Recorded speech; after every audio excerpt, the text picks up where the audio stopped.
السلام عليكم ورحمة الله وبركاته.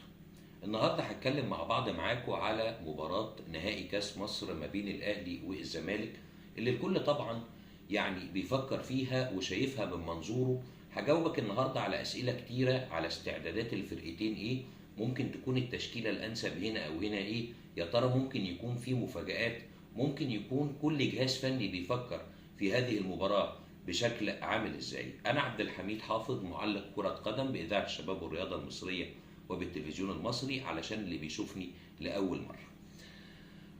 هنبدأ الأول في كلامنا على الأهلي ونشوف هل ممكن يكون في بعض المفاجآت اللي مارسيل كولر ممكن يكون بيفكر فيها، ولا التشكيلة ممكن تمشي كتشكيلة معتادة، خاصة إن في بعض من جماهير النادي الأهلي قلقانين. طبعا الشناوي هيغيب وهيلعب كبديل لمصطفى شوبير.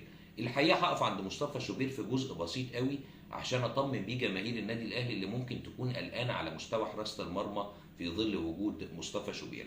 كتير قوي بمجرد ما ظهر مصطفى شوبير كنا حاطين في اعتبارنا ان هو موجود بدعم ومسانده من والده طبعا الكابتن احمد شوبير، وانه ممكن يكون ما عندوش فنيات تؤهله انه يحرس مرمى النادي الاهلي. لكن الحقيقه التجارب العمليه ومشاركه اللاعب في العديد من الماتشات اثبتت بشكل قاطع انه بالفعل حارس موهوب. طبيعي جدا ان والده ممكن يكون ساعده في ان هو يخليه يكون موجود في النادي الاهلي، لكن طبعا لو هو مش حارس كويس ومش حارس متميز ما كانش هيستمر جوه النادي الاهلي ويظهر بالمستوى ده. والحقيقه هو المستوى اللي بيظهر بيه نفسه هو اللي بيخلي جماهير النادي الاهلي تكون مطمئنه جدا. صحيح ممكن يكون اللقاء في ضغط عصبي شويه عليه، لكن ده ما اعتقدش ان هو ممكن يؤثر على الامور الفنيه بالنسبه له. الاثنين اللي هيكونوا موجودين في خط الدفاع بتتكلم على محمد عبد المنعم، ياسر ابراهيم طبعا مصاب وهيكون موجود في التشكيله رامي ربيعه. طبعا بشكل مش هنختلف فيه كلنا مع بعض على ان رامي ربيعه ما هوش بنفس قوه ياسر ابراهيم، وبالتالي دايما انا كنت بقول ان دفاع النادي الاهلي 50% منه محمد عبد المنعم و50% منه كان ياسر ابراهيم. فهنا ممكن تكون في نقطه ضعف، ونقطه ضعف واضحه شويه. رامي ربيعه كلكم عارفين انه بيعاب عليه البطء بعض الشيء، الالتحامات ما هواش زي محمد عبد المنعم. كمان حتى محمد عبد المنعم ما هواش بيقدم المستوى المطلوب منه بالشكل اللي جماهير النادي الاهلي وجماهير الكوره في مصر بشكل عام عرفته. اذا حراسه المرمى مش هتكون مقلقه لجماهير النادي الاهلي، لكن اعتقد ان خط الدفاع ممكن يكون اقل شويه. محمد هاني على اليمين وعلى الشمال طبعا علي معلول، جبهتين مهمتين جدا جدا للنادي الاهلي. وان كان علي معلول طبعا كلنا عارفين انه لازم ياخد تكليفات دفاعيه من كولر الفتره دي، لان هو برضو عامل السن خلاه بدني ما بيقدرش ان هو يغطي دفاع وهجوم، فلازم هياخد تكليفات دفاعيه. محمد هاني الحقيقه بحالات ما تقدرش تتوقع مستواه، اوقات بيكون توب فورم بيكون عالي جدا، وفي بعض الاوقات اللي هو ما بيقدملكش المستويات المأمولة والمطلوبة. طبعا اقوى خطوط النادي الاهلي من وجهة نظر الشخصية في هذه المباراة، وقد ترجح في بعض الاوقات كفته على كفة نادي الزمالك، انه بيلعب بمحورين ارتكاز في نص الملعب، الاثنين في منتهى القوة، سواء امام عاشور او مروان عطية. والاثنين دول عندهم ميزة مهمة قوي، ان الاثنين مش شبه بعض. يعني ايه الكلام ده؟ لو جيت بصيت على امام عاشور هتلاقي امام عاشور ما بيلعبش ديفندر صريح، ودايما كورته بتميل لقدام، والاداء الهجومي بتاعه بيغلب على الاداء الدفاعي. عشان كده تبص تلاقي مروان عطيه عكس امام عاشور، بيعمل هو الحتت الدفاعيه اللي ممكن ان هو يؤثر فيها، بيكون موجود في كل حته في الملعب، بيغطي ناحيه اليمين على محمد هاني وبيغطي ناحيه الشمال على علي معلول، بالاضافه طبعا الى دوره كمحور ارتكاز بيملى منطقه نص الملعب ككل. قدام حسين الشحات شايف ان دوره هيبقى مهم جدا. الناحيه الثانيه هيكون بيرسي تاو، شايف برضو ان ورقه هجوميه هتزكي النادي الاهلي في هذا اللقاء لحد كبير. طبعا مودست والكلام الكتير على المستوى السيء اللي هو بيظهر بيه، لكن بعد ما اعلنها مارسيل كولر بشكل صريح ان كهربا بالنسبه له هو المهاجم رقم 3. والحقيقه هقف معاك شويه عند التصريح ده، لان في البعض شايفين ان ما كانش ينفع ان كولر يقول ان كهربا المهاجم الثالث وحاجه زي كده ما يصرحش بيها. الحقيقه لازم نفهم ونركز كويس قوي في الحته دي، ونعرف ان المدير الفني الاجنبي يختلف عن المدير الفني المصري. المدير الفني المصري في بعض الاوقات ممكن يكون عنده موائمات بيعملها مع اللعيبه اللي موجوده عنده، ممكن يكون تصريحاته كتير بيبقى فيها توريه، او بتكون تصريحات بالبلدي كده تصريحات دبلوماسيه.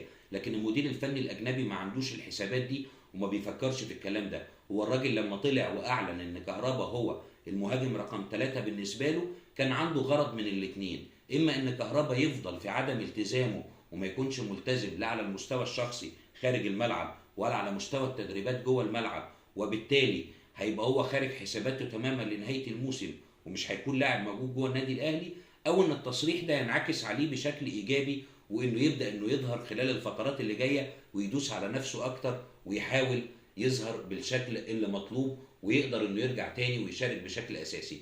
فاعتقد انه تصريح ما كانش فيه مشكله، خاصه ان اللي تابع تصريحات مارسيل كولر ومركز معاها هيعرف ان الراجل صريح في حاجات كتيره جدا، سواء في الجوانب الايجابيه او الجوانب السلبيه. ده بالنسبه للنادي الاهلي ووضعه ممكن يكون ازاي في هذه المباراه. تعال نروح لنادي الزمالك ونشوف التشكيله الامثل بالنسبه له وممكن يكون ايه اللي بيدور في فكر جوزيه جوميز المدير الفني لنادي الزمالك.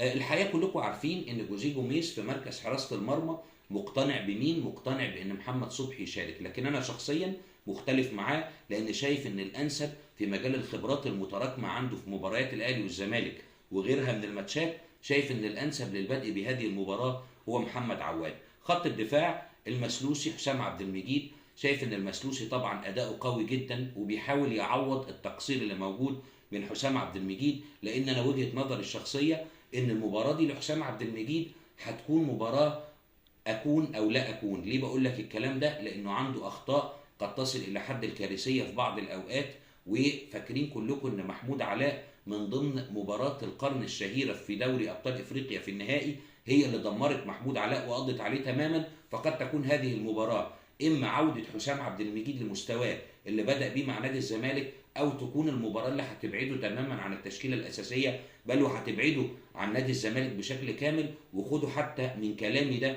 في محمد عبد الغني خير مثال، جمهور الزمالك صبر عليه، الجهاز الفني صبر عليه كتير لغايه ما وصلت بعض الاخطاء اللي استبعد بعديها تماما من داخل النادي.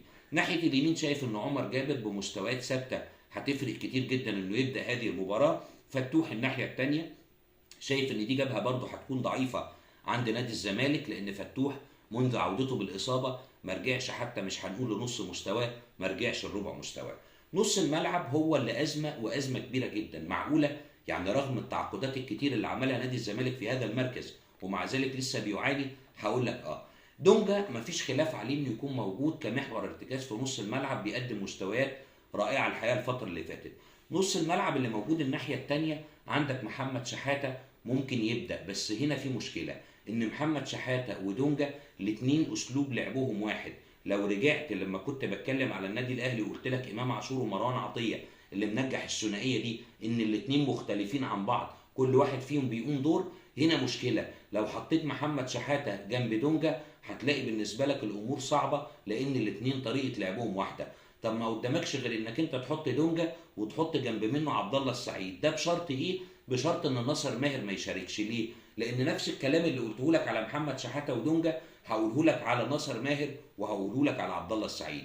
الاثنين طريقه لعبهم واحده، وما تحسش ان هم يعني بيأدوا وبيخدموا الفرقه بشكل ايجابي. لما تتابعهم في الماتشات اللي فاتت لما كانوا بيشاركوا كانوا الاثنين بيلخموا بعض كده بلغه الكوره، وتحس ان هم دايما بيتواجدوا الاثنين في مكان واحد، وده طبعا ما ينفعش، ده بيقل كتير قوي من خطورتك الهجوميه. عشان كده شايف الانسب دونجا وعبد الله السعيد، وقدامه يكون اوباما، والاجنحه بقى يكون موجود عندك زيزو وموجود عندك شلبي. وفي خط الهجوم الكلام ما بين سيف الجزيري وناصر ماهر.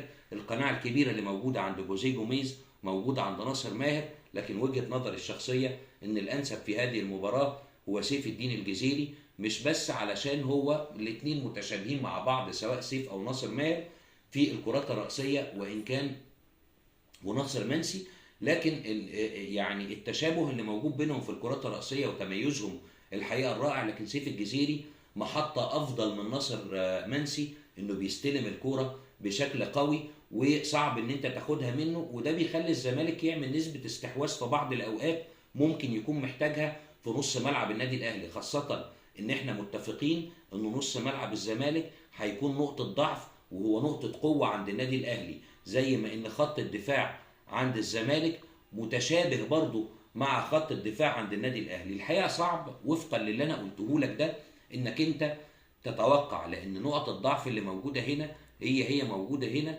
نقط القوة اللي موجودة هنا موجودة هنا. وإن كنت شايف إن الأفضلية ممكن تكون للأهلي على الناحية الهجومية لسبب وحيد، هو قوة نص الملعب بتواجد إمام عاشور ومروان عطية. ده كان يعني كلام سريع على الوضع ممكن يكون ماشي ازاي، وايه اللي ممكن يكون بيدور في ذهن جوزيه جوميز المدير الفني لنادي الزمالك ومارسيل كولر المدير الفني للنادي الاهلي. ان شاء الله اشوفكم في حلقات جديدة.